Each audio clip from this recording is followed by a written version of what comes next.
good beast. It's like one of you could attribute it to being his weakest matchup in inverted commas, but realistically, he's still strong across the board in every match. And here, we're going up against MC.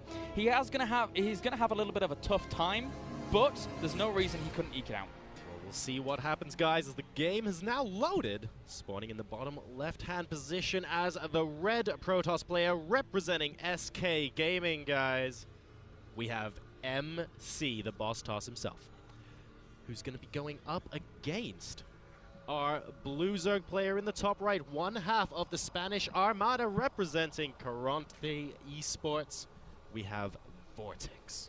And Vortix, for all his, what I would say, slight downfalls in terms of the matchup, statistically, it's his strongest matchup. This is weird. Let me just explain this. Statistically, it's his strongest matchup with a 64% win ratio. But the problem for him is in every single tournament he ever enters into, he gets more recognition from his ZVZs, from his ZVTs, IEM Cologne, for example. All of his progression towards the finals was against the biggest of big Korean terror names. He was able to plow his way through them, and a lot of his ZVP comes off the back of playing against a lot of foreigners as opposed to the other ones which actually come off the back of playing against a lot of Koreans. So really, really strong statistics across the board, but again, it's really where he shines in that ZVT matchup. So we'll have to see how he's going to go up against MC here. That's right, and MC pretty much is about as difficult as Protosses get as well, so he doesn't have an easy road ahead of him. Of course, the probe getting a full scout off, pretty normal for this stage in the game, pool going down as well. Any predictions for what kind of style we might be seeing out of Vortix? Is he perfectly happy to go super late game against MC, knowing that MC's known for maybe a more timing kind of style? Or what do you reckon, Colaris? What's he going at? I would certainly say so. It's very, let me think. There's a position where Vortix does feel so comfortable. Again, there was... me and Artosis were talking about it before.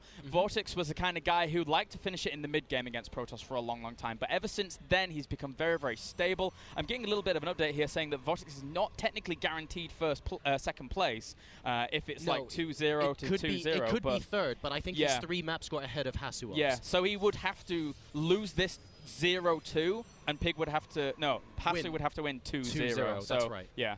But regardless, as we have still on Daybreak here, just a pretty standard builds from both of these players. Not really too much going on in craziness, as Vortix actually getting out a few more lings than I was expecting. Normally when I see him opening with the 2, but he's just going to plow those head along and keep that going. I just got the most hilarious tweet on the planet. Thank you, Barmy, for that. Shout out to you. But in the meantime, guys, we have a game to focus on. We have a couple of lings moving out here from Vortix, just going to be prodding the outside of MC's base, making sure that the cannon has gone up. Due diligence at this point, effectively, and a gateway going down temporarily just to make sure. There we go. No gap there. Oh, I was actually, wow, I actually spazzed out then. I was like, wait a minute, maybe there is a gap. Forges are always really weird when you look at them in terms of those gaps, but that was nicely done. And there are some maps as well where it almost looks like if you put a forge right next to the ramp, it looks like there's a gap between the forge and the ramp, even though there's not. No, you're right, you're right. It can happen, but then you'll all of a sudden like, wait a minute, that was just a brain fart. For now, we have MC scouting out the third location, keeping himself well in the know, just pretty standard here from Vortix.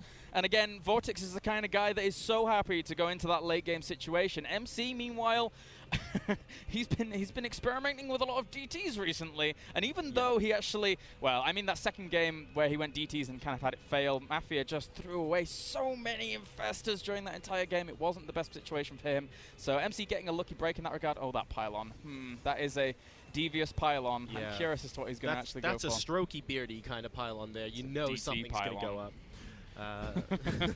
We'll see. We'll see. Third hatch now completing for Vortix here. Should be transferring a couple of drones over there very shortly indeed. We have a Stalker being chrono boosted out back into the main base to get rid of that Overlord that actually hasn't started moving. Vortix might want to be a little bit careful there. Poor little guy has been a bit forgotten. Can MC actually take that out? I think he might be able to, Galaris. There's the potential. I mean, ultimately... We'll have to see how it's going. That really is a DT pylon. Oh my god. Vortix hasn't spotted anything just yet, and this Overlord is not heading in that direction either. MC has just decided all of the Zergs must die at the hand of not being able to see what they can die to. And, I mean, Vortix, he might be in a little bit of pressure here. This could be tricky. You cannot kill what you can't see. Yeah, very, very true, especially if that psionic fungal thing goes through. And there's the DT shrine once again. MC, what are you doing? Oh my goodness. So this has been a little bit of a pattern we've seen here for MC as of late, and we're going to be seeing a little bit more of it now. We have the Roach Warren going up. No layer just yet. Okay, there we go. As soon as I say it, Caster Curse, of course, starts immediately. Let's see if he gets some spores. Are we going to see Vortix with some 6-star sense here? I think it's just going to be the case of he'll have to reactively morph in those Overseers to keep it going. He's spreading his creep from that third location as if preparing for some kind of attack. I'm under the impression he's already seen all 4 gas geysers. No, actually, he hasn't seen the gas geysers at the natural. So he's still just preparing for everything at this point. He's keeping himself a base ground in the know in terms of actually preparing for every eventuality that can occur. But well, it's still uncertain as to how much damage MC is going to be able to make happen. Yeah, really good point actually you mentioned about that creep spread. A lot of Zergs will be going at this stage of the game, oh, I need to connect my natural expansion to my third base by creep. But what Vortix is doing is he's saying, well, hang on a second, there might be an attack incoming, so I'm going to spread my creep outwards from both my bases as far as I can first, so I have as much notice as possible. I think one of the nice things on Daybreak that you end up seeing from Zergs, just in general, is the way in which they end up connecting the creep from their natural to the third. A lot of them do end up positioning Overlords quite strategically there to then spew creep down once that layer is finished up, whilst getting maximum efficiency from the creep tumors going forwards. I wonder if Vortix has seen these DTs. Well, he wasn't clicking on those Zerglings at the time, so I think they've gone undetected until now, but he's certainly going to know about them in a second. Moving into the natural expansion. There's one in the third base as well, 2 more going into the main, and carnage begins. And all of his units are out of position because he was gearing up to go for some kind of Roach Ling assault, potentially if his opponent was taking a third base. He's having to bring all those units back right now. He's going to lose a few queens, a few drones in the process as well. And 21 kills have already gone down on these DTs, and MC just somehow keeps getting away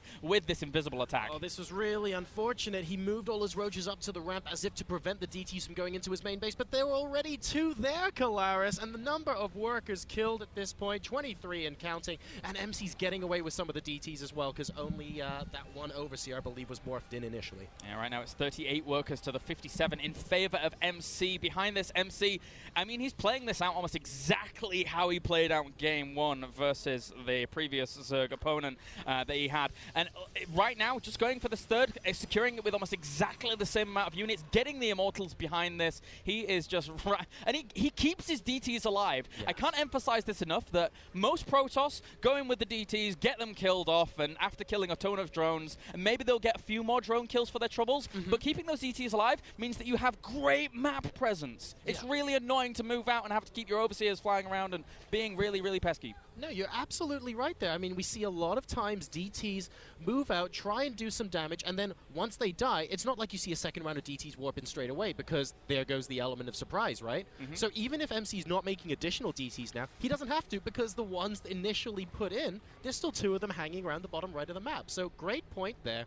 Vortix is going to be a little bit frustrated by those. He knows he needs to be extra careful, and MC's just feeling super comfortable right now. Yeah, and with that Observer that had just actually spotted the infestation pit, he now knows that he can't necessarily keep those DTs completely on around the map, because obviously fungal growth is going to lock them down. He has to be a little bit more cautious as soon as those infestors come out with the DT, so he's going to bring them back for now.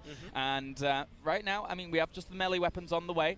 Vortix is gearing up for that Ling Roach Infester into the late game, obviously, when he grabs his 4th base, but still, being at this situation, 125 supply to 123, that's way too close here for Vortix. He would rather have a little bit like a 40 supply lead right now. Yeah, that's a great point. You see a lot of sort of PVZs where both sides are sort of just gearing up to go into that mid game, and the Zerg typically is, 20, 30, 40 supply lead. Not entirely unusual, but right now, they're basically neck and neck, and that shows the kind of damage that those DTs did early on in the game for MC.